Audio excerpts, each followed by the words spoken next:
Welcome to BR kingdom. This is Piya Varma. Jungle raj ఈ పదం వినగానే ఒకప్పుడు దేశం మొత్తం గుర్తు చేసుకున్న రాష్ట్రం బీహార్. కానీ ఇప్పుడు అదే పదం ఆంధ్రప్రదేశ్ రాజకీయాల్లో హాట్ టాపిక్గా మారింది. ప్రజాస్వామ్యం ఉందా లేదా ఆటవిక పాలన నడుస్తోందా? ప్రజల హక్కులు రక్షణలో ఉన్నాయా లేదా అధికార బలం ముందు న్యాయం మౌనంగా ఉందా? ఈ ప్రశ్నలన్నింటినీ ఒకేసారి తెరపైకి తెచ్చారు మాజీ సీఎం వైఎస్ జగన్మోహన్ రెడ్డి. అంబటి కుటుంబాన్ని పరామర్శించే సమయంలో ఏపీ ఇప్పుడు జంగిల్ రాజ్ వైపు వెళ్తుంది అంటూ సంచలన వ్యాఖ్యలు చేశారు. అయితే ఈ కామెంట్స్తో రాజకీయ వేడి ఒక్కసారిగా పెరిగిపోయింది.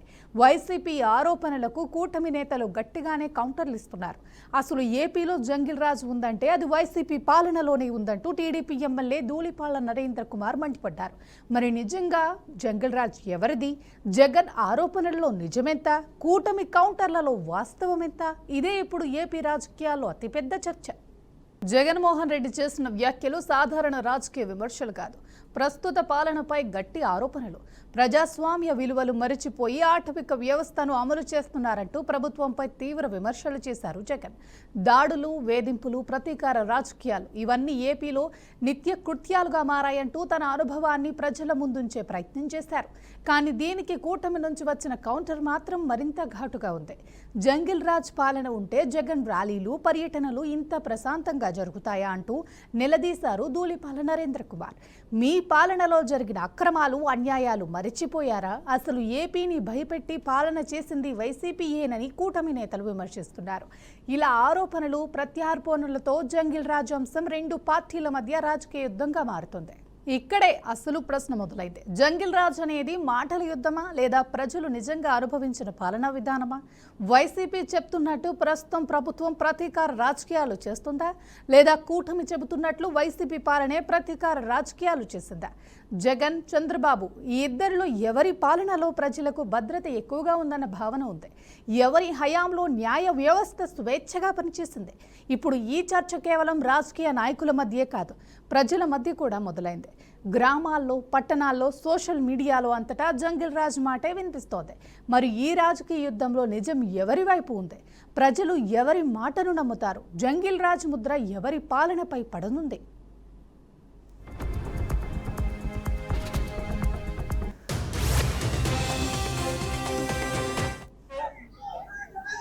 జంగల్ రాజ్ అంటే ఒక భయానక వాతావరణంతో రాష్ట్రాన్ని పరిపాలించే కార్యక్రమం ఈరోజు జరుగుతూ ఉంది. నేను అడుగుతా ఉన్నాను, ఈరోజు అంబటి రాంబాబు అన్న విషయంలో జరిగిన విషయమైతేనేమి, ఈ మధ్యకాలంలో జరిగిన జోగి రమేష్ ఇంటి మీద దాడి విషయమైతేనేమి, విడుదల రజనీ అమ్మ మీద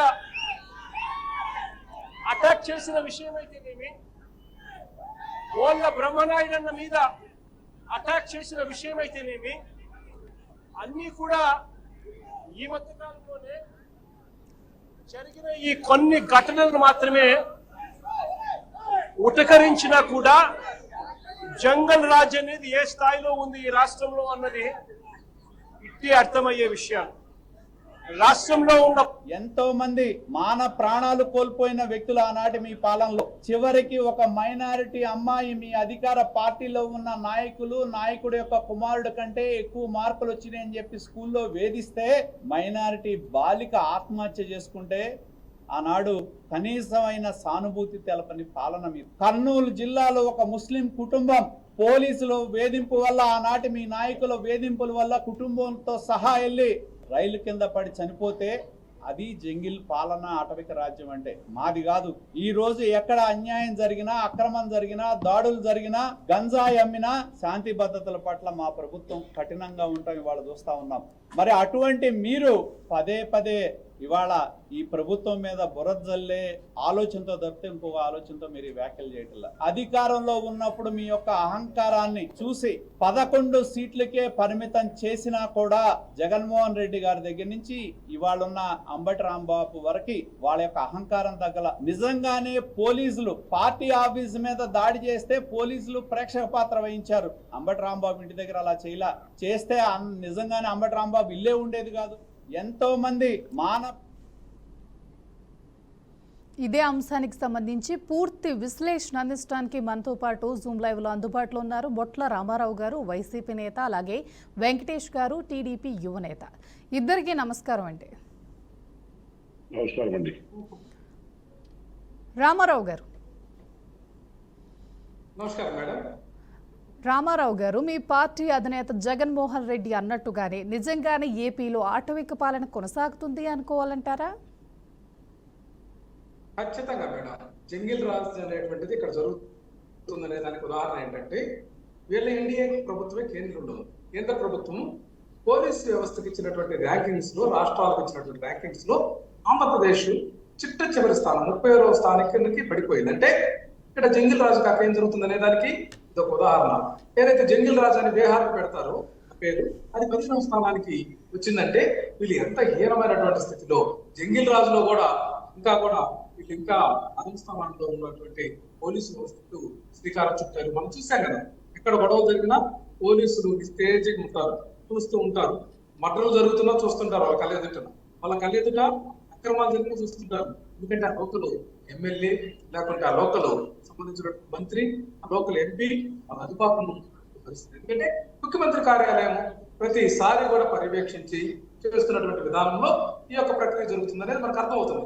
అట్లాగే పోస్టింగ్లు కూడా వాళ్ళ దగ్గర అమౌంట్ తీసుకొని పోస్టింగ్లు వేస్తున్నటువంటి పరిస్థితుల్లో వాళ్ళు మిండిపడిపోతున్నటువంటి ఒక అవినీతి వ్యవస్థ, పోలీసు వ్యవస్థలో ఉంది. కాబట్టి కేంద్ర ప్రభుత్వం ఇచ్చినటువంటి, వాళ్ళు ఉన్నటువంటి ఎన్డీఏ ప్రభుత్వమే ఇచ్చినటువంటి ర్యాంకింగ్ లో 36వ స్థానం వచ్చింది. ఇంకొక ఉదాహరణ ఏంటంటే, ఇక్కడ మన రాష్ట్రంలో చూస్తుంటే దాడులు ప్రతి కుటుంబం మీద కూడా వైఎస్ఆర్ కాంగ్రెస్ పార్టీ నాయకుల కుటుంబాల మీద ఇదే చిన్న దాడులు చేయడం ఏంటంటే, అసలు అవినీతి అక్రమాలకు అంతే లేదు.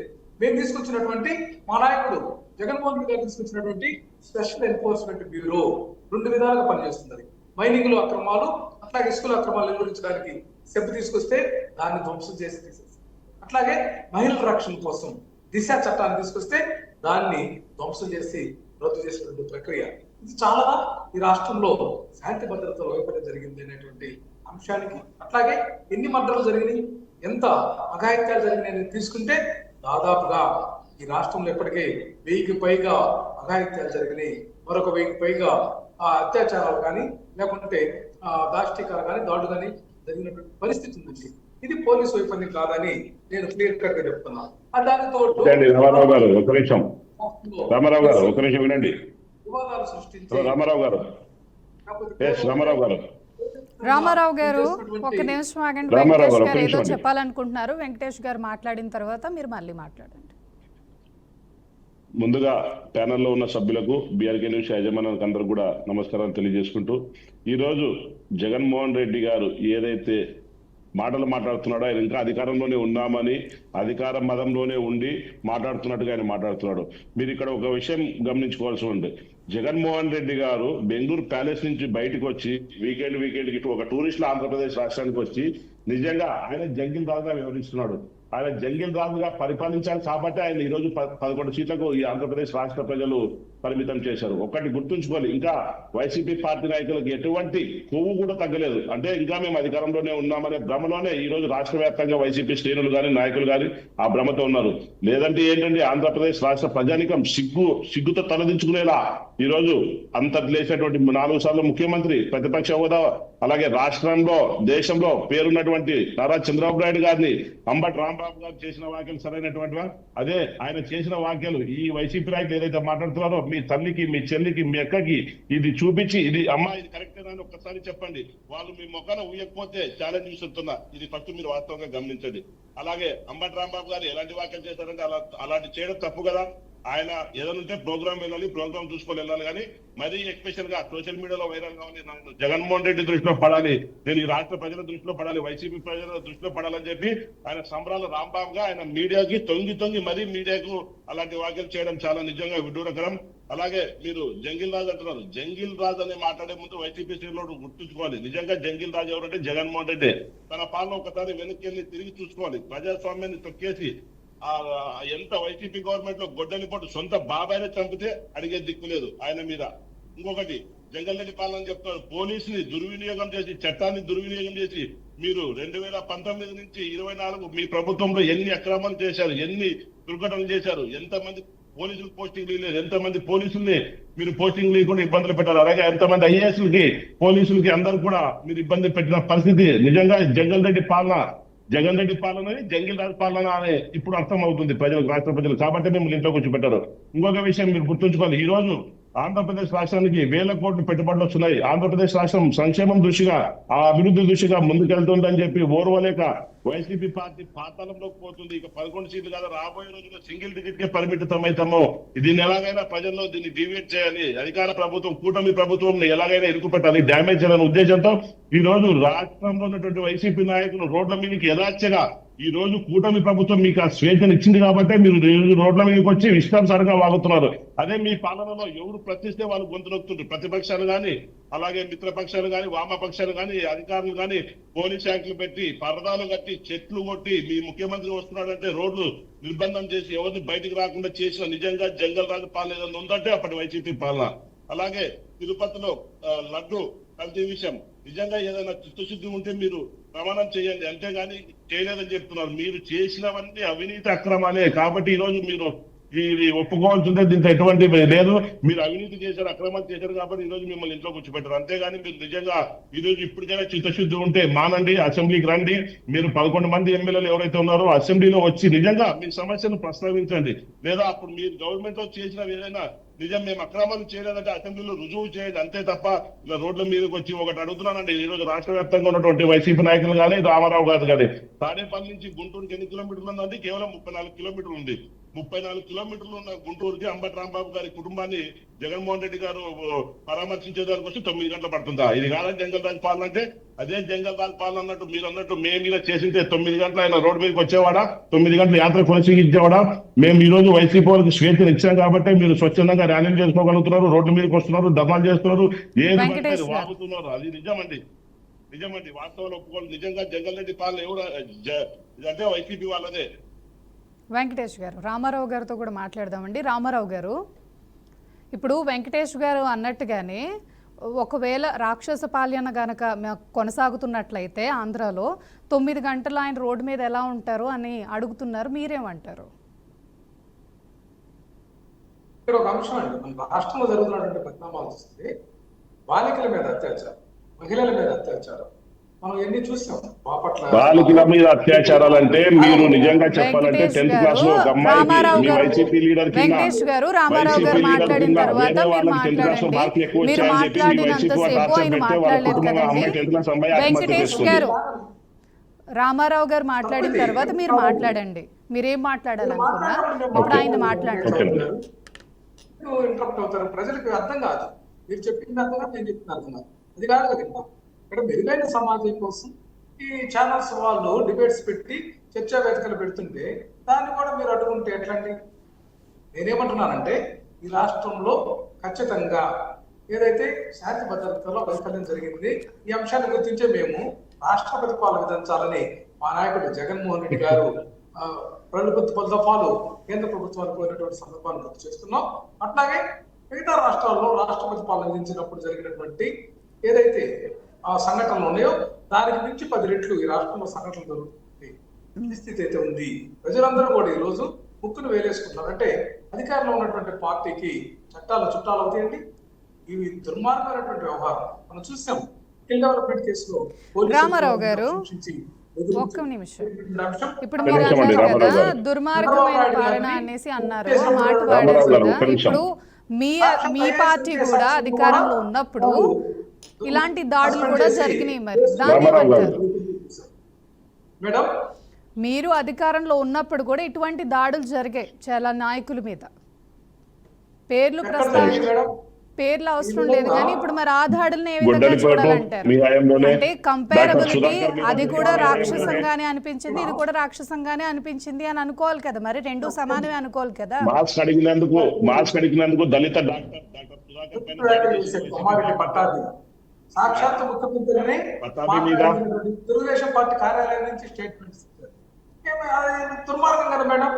అట్లాగే మనం చూస్తామంటే అయ్యన్న పాత్రుడు గారు బహిరంగ వేదికల్లో ముఖ్యమంత్రిని పెట్టుకొని రామారావు గారు అట్లాగే మహిళా మంత్రి అయినటువంటి రోజా గారిని ఎట్లా దూషించాడు మేడం మహిళా పాత్ర గారు ఆ రోజు చాలా వీళ్ళ యొక్క చూస్తే అసలు వీళ్ళ యొక్క దుర్మార్గం ఏంటంటే ఇరాక్ కారిపోయినటువంటి చేపల పులుసు. అట్లాగే ఒక్క నిమిషం వెంకటేష్ గారు, రామారావు గారు రామారావు గారు ఒక్క నిమిషం అండి, ఒక్క నిమిషం ఇక్కడ మీకు కంక్లూజ్ ఇవ్వాలి. రామారావు గారు ఆయన విపరీతంగా జగన్మోహన్ రెడ్డి రామారావు గారు ఒక్క నిమిషం, ఇటువంటి అంశంలో ఎందుకు వీళ్ళు నిలువరించలేకపోయారు? రామారావు గారు ఒక్క నిమిషం, ఎందుకు ప్రోత్సహించింది అంటే వీళ్ళ యొక్క చంద్రబాబు మార్పు రాజకీయం ఎలా ఉంటుందంటే నేను చూశాను మేడం, ఫ్లెక్సీల అంశంలో ఫ్లెక్సీ వేయించి వెంకటేష్ గారు మీకు కూడా వాస్తవాలు ప్రజలు తెలియజేయాలి కదండి. చంద్రబాబు మార్పు రాజకీయం వాస్తవాలు ప్రజలు తెలియజేసే దాంట్లో ఫ్లెక్సీలైనా చేస్తాం, పేపర్ యాడ్స్ అయినా ఇస్తాం, ఏమైనా చేస్తాం. మీరిద్దరూ మాట్లాడితే ఎవరేది మాట్లాడుతుందో అర్థం కాదండి.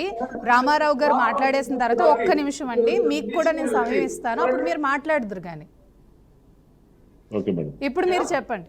రామారావు గారు మీరు ఒక్క నిమిషం ఆగండి, మీరు చెప్పండి. మేడం రామారావు గారు చెప్తున్నారు కదా, ఈ రాష్ట్రంలో ఇప్పుడు మీరు చూసుకున్నట్టయితే శాంతి భద్రతలు అదుపులోనే ఉన్నాయి. ప్రతి ఒక్క పోలీస్ డిపార్ట్మెంట్ అధికారి స్వేచ్ఛనిచ్చారు చంద్రబాబు నాయుడు గారు, కూటమి ప్రభుత్వం. వాళ్ళు చేయాల్సిన పని, ఏ కూటమిలో ఏ నాయకుడు తప్పు చేసినా, ఏ కార్యకర్త తప్పు చేసినా వారి మీద శిక్షిస్తున్నారు చంద్రబాబు నాయుడు.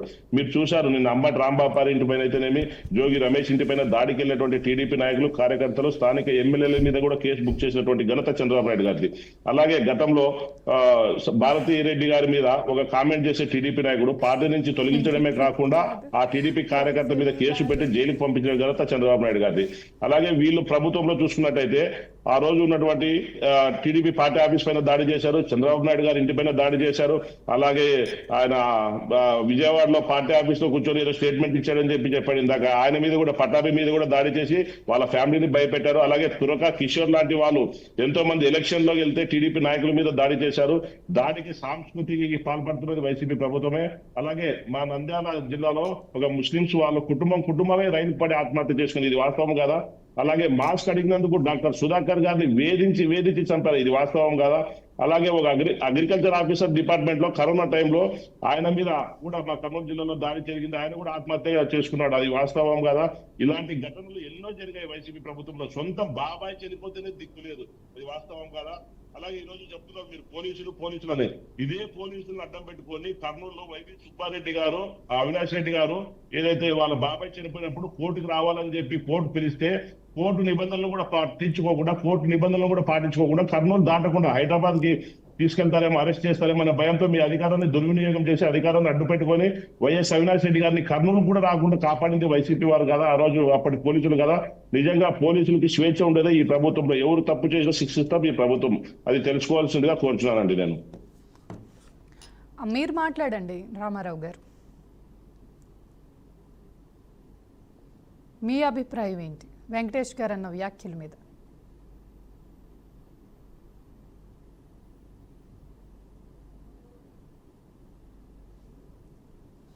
రామారావు గారు, ఇప్పుడు వెంకటేష్ గారు చాలా వ్యాఖ్యలు చేయటం జరిగింది, ఇన్ని హత్యలు, ఇన్ని మర్డర్స్ జరిగినాయి టీడీపీ హయాం, వైసీపీ హయాంలో అనేసి అంటున్నారు, మీరేమంటారు? వెంకటేష్ గారు చెప్పేదానికి వాళ్ళు దాన్ని కవర్ చేసుకోవడానికి ఎన్నో చెప్తారు మేడం. మనం కోవూరు సంఘటన చూసుకుంటే మాజీ మంత్రి, అక్కడ కోవూరు మాజీ ఎమ్మెల్యే నల్లపరెడ్డి కుమారెడ్డి గారి ఇంటి మీద వాళ్ళ తల్లి ఇంట్లో ఉన్నప్పుడు చేసినటువంటి దాష్టీకం, కారుని పగలగొట్టినటువంటి ఆ విధానం మనం చూసాం. అట్లాగే మాజీ ఉప ముఖ్యమంత్రి ఏదైతే నారాయణ స్వామి గారు, ఒక దళిత నేత, ఆయన మీద కూడా దాష్టీకం చేస్తారు. అట్లాగే గురుమూర్తి, ఒక ఎంపీగా ఉన్నటువంటి తిరుపతి ఎంపీ గురుమూర్తి వాహనాల మీద కూడా అక్కడ జరుగుతున్నటువంటి ఏదైతే కార్పొరేషన్ ఉప ఎన్నికల సందర్భంగా వైసీపీ హయాంలో జరిగినటువంటి దాడులకు మీరు వివరణ ఇవ్వండి రామారావు గారు, అవి వాస్తవాలే కదా, వాటి గురించి చెప్పండి. జడ్పీటీసీలను వివిధ ఉప ఎన్నికలు ఏదైతే వీళ్ళు సృష్టించినటువంటి ఉప ఎన్నికల సందర్భంగా వీళ్ళు బెదిరింపులు గురి చేయడమే కాక దాష్టీకం చేసి మన మీద ఓరం చేసిన పరిస్థితి మనం చూసాం. అంటే ఇక్కడ లా అండ్ ఆర్డర్ అనేది ఫెయిల్యూర్ అయింది, ఎక్కడ రక్షణ లేదు. అసలు వీళ్ళు పోలీసుల కంటే వీళ్ళే పోలీస్ స్టేషన్ వీళ్ళు కూర్చొని దందాలు చేసినటువంటి, అక్రమాలు చేసినటువంటి పరిస్థితి. రిజిస్ట్రేషన్ ఆఫీసులో వీళ్ళ దందాలు కొనసాగుతుంది, వీళ్ళే చైర్స్ వేసుకొని రిజిస్ట్రార్ ఆఫీసుకి కూర్చున్నటువంటి పరిస్థితి. అట్లాగే తహసీల్దార్ కార్యాలయాల్లో వీళ్ళే, ఎంపీడీఓ కార్యాలయాల్లో వీళ్ళే. టాపిక్ దందాల గురించి కాదండి, ఇప్పుడు రాష్ట్రంలో జరుగుతున్నటువంటి అంశం గురించి అండి. ఇప్పుడు దందాల గురించి కాదు, దందాలు ఎవరు చేశారో ప్రజలకు తెలుసు స్పష్టంగా. ప్రజలు తెలుసు కాబట్టి ఎవరు ఇంట్లో కూర్చున్నారో, ఎవరు అధికారంలో ఉన్నారో. దందాల గురించి ప్రజలు మా ఓట్లు వేసే టైంలో వాళ్ళు చెప్తారు ఎవరికి అన్యాయం జరిగితే వాళ్ళు. ఇప్పుడు జరుగుతున్న రాష్ట్రంలో ఏదైతే డిబేట్ పెట్టారో రాష్ట్రంలో దాని గురించే మాట్లాడండి. మేము ఇందాక అన్నాం కదా, వైసీపీ గవర్నమెంట్ లో ఎన్ని హత్యలు జరిగాయి, ఎవరి మీద హత్యలు జరిగాయి, విత్ ప్రూఫ్స్ తో సహా చెప్పాను. ఎందుకు మీరు నివారించలేకపోయారు, ఆ రోజు ఎందుకు మీరు ఖండించలేకపోయారు, కనీసం ఎందుకు బాధితులు మీరు పరామర్శించడానికి కూడా రావలేదు ఆనాటి కాలంలో అని చెప్పి ఈరోజు మిమ్మల్ని సూటిగా అడుగుతున్నాను. అదే మన జగన్మోహన్ రెడ్డి కాన్వాయ్లో ఒక దళితుడు కాన్వాయ్లో గుంటూరులో చెడిపోతే కనీసం వాళ్ళు పరామర్శించడానికి కూడా మీ నాయకులు వెళ్ళలేదు. అదే ఈ రోజు అంబటి రాంబాబుని అంటే అధికారంలో ఉన్న వాళ్ళు తిడితే వాళ్ళు పరామర్శించడానికి వెళ్తారు, అధికారం మీద దాడులు చేస్తే వాళ్ళు పరామర్శించడానికి వెళ్తారు, వాళ్ళు కాపాడ. ఇది మీ సంస్కృతి. ఇక్కడ నిజంగా స్పష్టమైంది జంగల్ రాజు ఎవరనేది. మీరు జంగల్ రాజు, జగన్మోహన్ రెడ్డి జంగల్ రాజు. మా ప్రతినిధులు పలకరించారు కదండి. ఎవరు అండి స్థాయిని బట్టి ఒక కార్యకర్త ప్రాణం వైసీపీ అధ్యక్షుడు మాజీ మంత్రి ఆయన మీద అనవసరంగా పరామర్శించారు మా పార్టీ నాయకుడిని. మీ పార్టీ విధానం చూసుకోండి. మీరు ఇచ్చినటువంటి గైడెన్స్ మాకు అవసరం లే, మీరు ఇచ్చేటువంటి ఉచిత సలహాలు అవసరం లే. మేము ఇచ్చే ఉచిత సలహాలు కాదండి.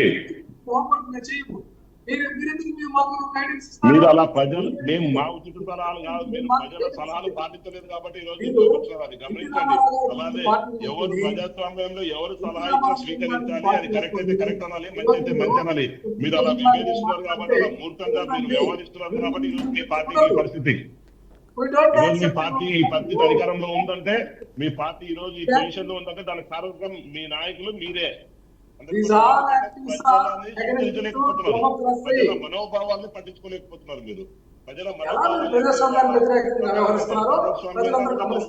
స్వీకరించకుండా అది తప్పు తప్పే ఒప్పు ఒప్పే అన్నప్పుడు మీ సంసారం. చంద్రబాబు గారు రాజకీయం అందరికీ తెలిసిందే కదండి. అందుకని ఈరోజు మేము అధికారంలో ఉన్నాం. 164 సీట్లతో అధికారంలో ఉన్నామంటే ఈ రోజు చంద్రబాబు నాయుడు గారు దార్శనికత, ఆయన పాలన, ఆయన పాలన ప్రజల నమ్మకం.